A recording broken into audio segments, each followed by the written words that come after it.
ಇಂಥ ಪ್ರಕರಣಗಳಿಂದ ಗೋಜುಲುಗಳಿಂದ ಧರ್ಮಸ್ಥಳದ ಮೇಲಿನ ಭಕ್ತಿ ಆ ಭಕ್ತಾದಿಗಳಿಗೆ ಕಮ್ಮಿ ಆಗತ್ತಾ? ನೋಡಿ ಮೇಡಮ್, ಇಂಥದ್ದನ್ನ ಭಕ್ತಾಭಿಮಾನಿಗಳು ತಲೆಗೆ ತಗೊಳ್ಳಲ್ಲ. ಭಕ್ತಾಭಿಮಾನಿಗಳು ನಿಮಗೆ ಈಗ ನಮ್ಮಲ್ಲಿ ಆಷಾಢದಲ್ಲಿ ಭಕ್ತರ ಸಂಖ್ಯೆ ಸಹಜವಾಗಿ ಕಡಿಮೆ ಇರುತ್ತೆ.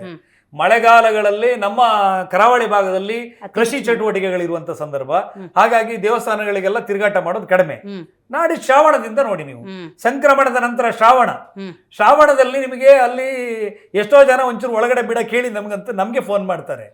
ನಮ್ಮಲ್ಲಿ ಇದನ್ನೆಲ್ಲ ಲೆಕ್ಕಕ್ಕೆ ತಗೊಳ್ಳಲ್ಲ. ಏನು ಜನ ಇವತ್ತು ಜಂಗುಳಿ ಧರ್ಮಕ್ಷೇತ್ರಕ್ಕೆ ಬರ್ತಾ ಇದ್ದಾರೆ. ವರ್ಷಕ್ಕೆ ಕೋಟ್ಯಾಂತರ ಜನ ಅಲ್ಲಿ ಊಟ ಮಾಡ್ತಾ ಇದ್ದಾರೆ. ಅನ್ನದಾನ ಅಲ್ಲಿ ಯಥಾವತ್ತಾಗಿ ನಡೀತಾ ಇದೆ. ಕ್ಷೇತ್ರದಲ್ಲಿ ನಿರಂತರವಾಗಿ ಭಕ್ತರು ಆ ದಾಸೋಹಗಳು ನಡೀತಲೇ ಇದೆ. ಜನ ಇದಕ್ಕೆ ತಲೆ ಕೆಡಿಸ್ಕೊಂಡಿಲ್ಲ. 90% ಜನ ಅವರಿಗೆ ಇದು ಗಮನಕ್ಕೆ ಇಲ್ಲ. ಇನ್ನು 10% ಜನಗಳಲ್ಲಿ 7% ಜನ ಧರ್ಮಸ್ಥಳದ ಪರ ಇದ್ದಾರೆ. ಹಾಗಂತೇಳಿ ಮಾತಾಡ್ತಾ ಇಲ್ಲ.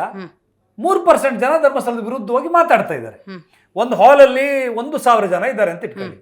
ಅದರಲ್ಲಿ 30 ಜನ ಜೋರಾಗಿ ಮಾತಾಡ್ತಾ ಇದ್ರೆ 1,000 ಜನವು ಮಾತಾಡ್ಬೇಕಂತಿಲ್ಲ, ಅದು ಗೌಜಿ ಬಿದ್ದು ಹೋಗುತ್ತೆ ಹಾಲ್ ತುಂಬಾ. ಹಂಗೆ ಕೆಲವು ಅಲ್ಲಿ ಇಲ್ಲಿ ನಾಯಿಕೋಡೆಗಳ ಹಾಗೆ ಒಂದಿಷ್ಟು ಜನ ಮಾತಾಡ್ತಾ ಇದ್ದಾರೆ.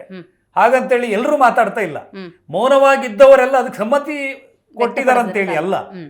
ಆ ಸಜ್ಜನ ಸಮಾಜವನ್ನೇ, ನಮ್ದು ದುರ್ಜನರ ದುಷ್ಕೃತ್ಯಕ್ಕಿಂತ ಸಜ್ಜನರ ಮೌನವೇ ಅಪಾಯಕಾರಿ ಎನ್ನುವಂತ ವಿಚಾರ. ಆ ಸಜ್ಜನ ಸಮಾಜವನ್ನೇ ಜಾಗರಣಗೊಳಿಸ್ಲಿಕ್ಕೆ ನಾವು ಧರ್ಮ ಸಂರಕ್ಷಣಾ ಯಾತ್ರೆಯನ್ನು ಮಾಡ್ತಾ ಇರೋದು. ರೈಟ್. ಈ ಪ್ರಕರಣದ ಅಂತ್ಯ ಯಾವಾಗ? ಹಂಗಾದ್ರೆ ಪ್ರಕರಣದ ಅಂತ್ಯ ಈ ಷಡ್ಯಂತ್ರಗಳ ಹಿಂದಿರುವವರನ್ನ ಈ ಸರ್ಕಾರದ ಕಾನೂನುಬದ್ಧವಾಗಿ ಅವ್ರನ್ನ ತನಿಖೆಗೊಳಪಡಿಸಬೇಕು, ಸಾರ್ವಜನಿಕವಾಗಿ ಅವ್ರನ್ನ ಬೆತ್ತಲುಗೊಳಿಸಬೇಕು, ಅವರ ಏನು ಬಣ್ಣವನ್ನ ಬಯಲುಗೊಳಿಸಬೇಕು. ಇವರು ಬೇರೆ ಬೇರೆ ಶಾಲೆಗಳನ್ನ ಹೆಗಲ ಮೇಲೆ ಹಾಕೊಂಡು ನ್ಯಾಯದ ಹೆಸರಲ್ಲಿ ಅನ್ಯಾಯವನ್ನ ಮಾಡ್ತಾ ಇದ್ದಾರೆ, ದಾಳಿಯನ್ನ ಮಾಡ್ತಾ ಇದ್ದಾರೆ, ಧರ್ಮಕ್ಷೇತ್ರದ ಮೇಲೆ ದೌರ್ಜನ್ಯವನ್ನ ಎಸಗ್ತಾ ಇದ್ದಾರೆ. ಇವರನ್ನ ರಾಷ್ಟ್ರೀಯ ತನಿಖಾ ದಳದ ಅಡಿಯಲ್ಲಿ ತನಿಖೆ ಒಳಪಡಿಸಬೇಕು. ನೋಡಿ, ಧರ್ಮಕ್ಷೇತ್ರದ ಮೇಲೆ ಮಹಮ್ಮದ್ ಗಜ್ನಿ, ಮಹಮ್ಮದ್ ಗೋರಿಗಳು ಸೋಮನಾಥ ಟೆಂಪಲ್ ಮೇಲೆ 17 ಬಾರಿ ದಂಡೆತ್ತಿ ಬಂದು ತಗೊಂಡು ಹೋದ್ರು. ಮತ್ತೆ ಆ ದೇವಸ್ಥಾನ ಎದ್ದು ನಿಂತಿದೆ. ಇವರಿಂದ ಏನೂ ಮಾಡಕ್ಕಾಗಲ್ಲ. ಧರ್ಮಸ್ಥಳ ಅದು ಯಾವಾಗಲೂ ಪರಿಶುದ್ಧ, ಅದನ್ನು ಶುದ್ಧ ಮಾಡಕ್ಕಾಗೋದಿಲ್ಲ. ಆದ್ರೆ ಇವರ ಮನಸ್ಸಿನ ಒಳಗಡೆ ಇರುವಂತಹ ಮಾಲಿನ್ಯ ಶುದ್ಧ ಆಗಬೇಕು. ಈಗ ರಾಮ ಸೀತೆಯನ್ನ ಅಗ್ನಿ ಪ್ರವೇಶ ಮಾಡಕ್ ಹೇಳಿದ್ದು ರಾಮನಿಗೆ ಡೌಟ್ ಇದೆ ಅಂತಲ್ಲ, ಕಡೆ ಪಕ್ಷ ಜನರಿಗೊಂದು ಕ್ಲಾರಿಟಿ ಸಿಗ್ಲಿ ಅನ್ನುವಂಥ ವಾದನ. ಹಂಗಾದ್ರೆ ನಿಮಗೆ ನನಗೆ ಅನ್ಸೋ ಪ್ರಕಾರ ಇದು ಅಣ್ಣಪ್ಪನ ಪವಾಡ. ಯಾಕಂದ್ರೆ ಧರ್ಮಕ್ಷೇತ್ರದ ಮೇಲೆ ಈ ಧರ್ಮಾಧಿಕಾರಿಗಳಿರುವ ಕಾಲದಲ್ಲೇ ಒಂದು ಅಪವಾದ ಬಂತು.